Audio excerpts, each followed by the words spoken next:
ఒక్కొక్కసారి కేవలం ఒకే ఒక్క జాబ్ పోస్టింగ్ వెనుక ప్రపంచాన్ని మార్చేంత పెద్ద కథ దాగి ఉంటుంది.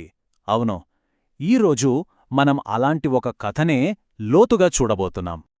200 కోట్లు. ఈ సంఖ్య ఎంత పెద్దదో ఆలోచించండి. ఇంతమంది ప్రజలు ప్రపంచంలోని సెమీ ఏరిడ్ ట్రాపిక్స్ అంటే పాక్షిక శుష్క ఉష్ణమండల ప్రాంతాలలో నివసిస్తున్నారు. ఇదేదో ఒక చిన్న ప్రాంతం కాదు, ఏకంగా 55 దేశాలలో విస్తరించి ఉంది. అయితే ఆ 200 కోట్ల మందిలో దాదాపు 64.4 కోట్ల మంది అత్యంత పేదరికంలో ఉన్నారు. వాళ్ళు ఎదుర్కొంటున్న సవాళ్లు మామూలువి కావు, చాలా తీవ్రమైనవి. మరి ఇలాంటి పరిస్థితుల్లో, అంటే కరువు, వనరుల కొరత పెరుగుతున్న ఈ రోజుల్లో ఈ సమాజాలు నిలదొక్కుకొని అభివృద్ధి చెందడానికి మనం ఏం చేయగలం, ఎలా భరోసా ఇవ్వగలం? ఈ పెద్ద ప్రశ్నకు సమాధానం శాస్త్రంలోనే దాగి ఉంది. సరే, ముందుగా ఈ సమస్య ఉన్న ప్రాంతం గురించి తెలుసుకుందాం. దాహంతో ఉన్న ఉష్ణమండలాలు అని ఎందుకంటున్నామో అర్థం చేసుకుందాం. అసలు ఈ పాక్షిక శుష్క ప్రాంతాలు ఎదుర్కొంటున్న ప్రత్యేకమైన ఇబ్బందులేంటి? సరే, ఈ సవాలును స్వీకరించి పరిష్కారం కోసం ముందుకొచ్చిన ఒక సంస్థ గురించి ఇప్పుడు చూద్దాం. ఆ సంస్థే ICRISAT, అంటే the international crops research institute for the semi arid tropics. మనం చెప్పుకుంటున్న ఈ కథలో హీరో ఇదే అని చెప్పొచ్చు. ఇది ఏ లాభం ఆశించని, రాజకీయాలతో సంబంధం లేని ఒక పరిశోధనా సంస్థ. సరే, ఐసాట్ లక్ష్యమేంటో తెలుసా? చాలా స్పష్టంగా ఉంటుంది.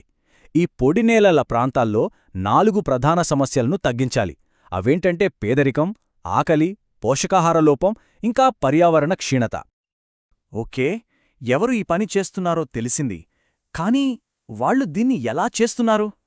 ఇప్పుడు మనం ఆ ఎలా అనేదానిపై దృష్టి పెడదాం.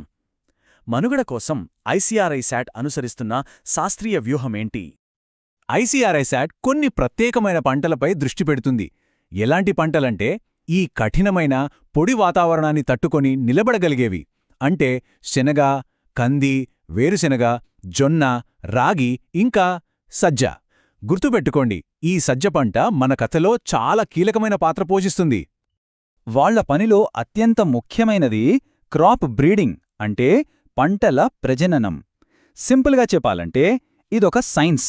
దీని ద్వారా కరువును తట్టుకోవడం, ఎక్కువ దిగుబడి ఇవ్వడం, లేదా మంచి పోషక విలువలు కలిగి ఉండటం, ఇలాంటి మంచి లక్షణాలున్న మొక్కలను ఎంపిక చేసి వాటిని ఇంకా మెరుగుపరుస్తారు. చూశారా, ఇంత పెద్ద లక్ష్యాన్ని సాధించడానికి వాళ్లకు ఒక స్పెషలిస్ట్ కావాలి. ముఖ్యంగా సజ్జ పంట ప్రజననం కోసం ఒక సీనియర్ సైంటిఫిక్ ఆఫీసర్. ఇక్కడే మన కథ మలుపు తీసుకుంటుంది.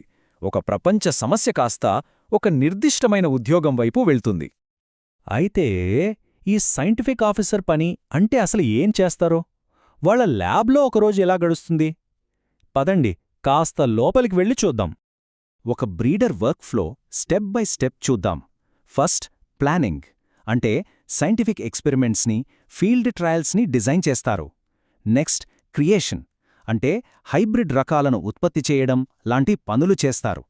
ఆ తర్వాత మానిటరింగ్, వివిధ ప్రాంతాల్లో ఈ ట్రయల్స్ని పర్యవేక్షిస్తూ కీలకమైన డేటాను సేకరిస్తారు. ఇక ఆ డేటాను డిజిటైజ్ చేసి భద్రపరుస్తారు.